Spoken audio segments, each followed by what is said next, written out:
Derrière chaque blocage, chaque programme, chaque limitation se cache une entité que notre inconscient a attirée. Commençons par le début. Qu'est-ce qu'une entité ? Une entité est une quantité d'énergie dotée d'une certaine conscience, mais qui ne possède pas de corps physique.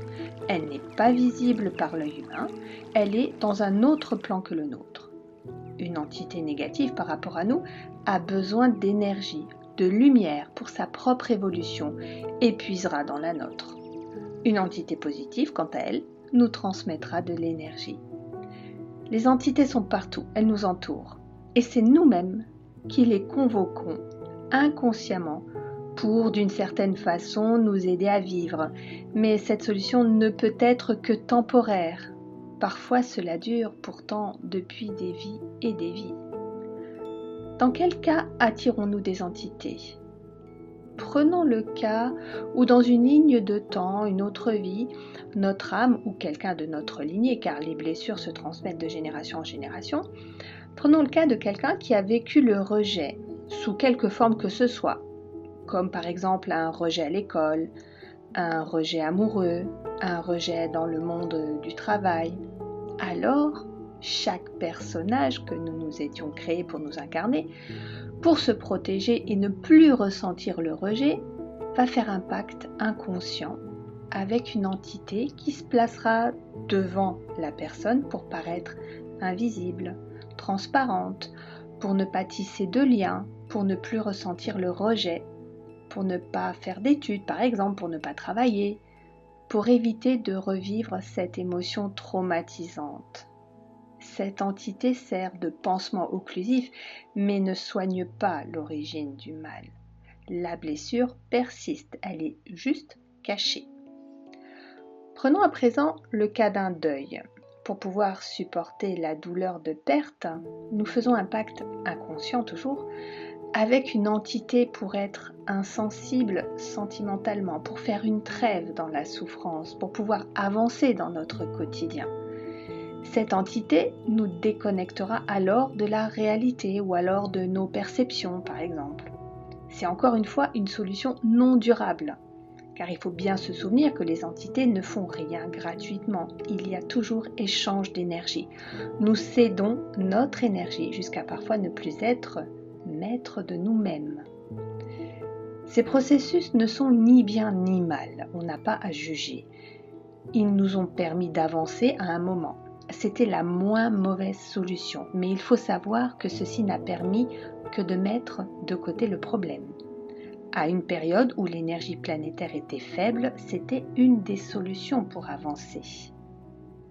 Mais il faut savoir qu'à chaque pacte réalisé, l'entité prend en échange une certaine quantité de notre énergie, ce qui nous affaiblit. Elle se sert tant qu'elle est accrochée à nous.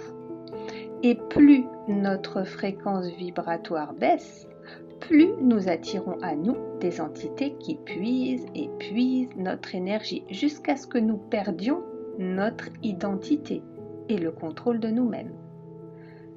À présent, l'énergie de Gaïa augmente, ce qui permet une ouverture de conscience et une meilleure compréhension des mécanismes invisibles.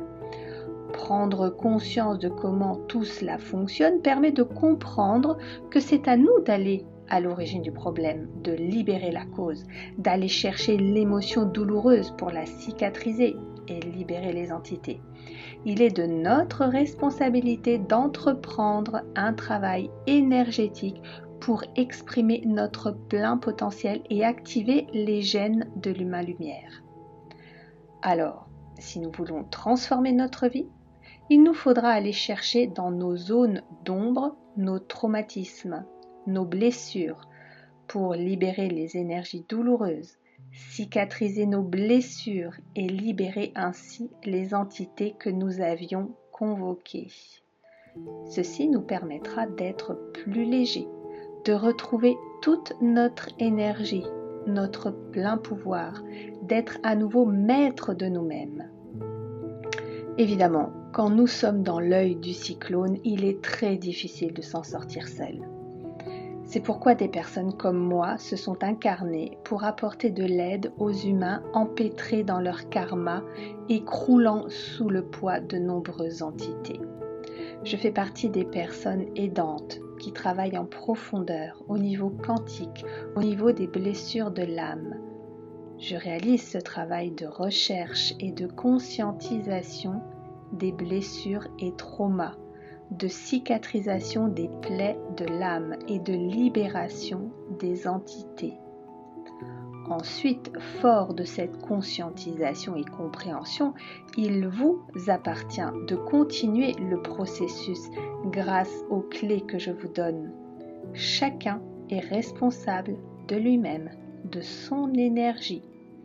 À chacun à présent de faire attention à ses pensées pour attirer à lui-même les entités qui lui correspondent.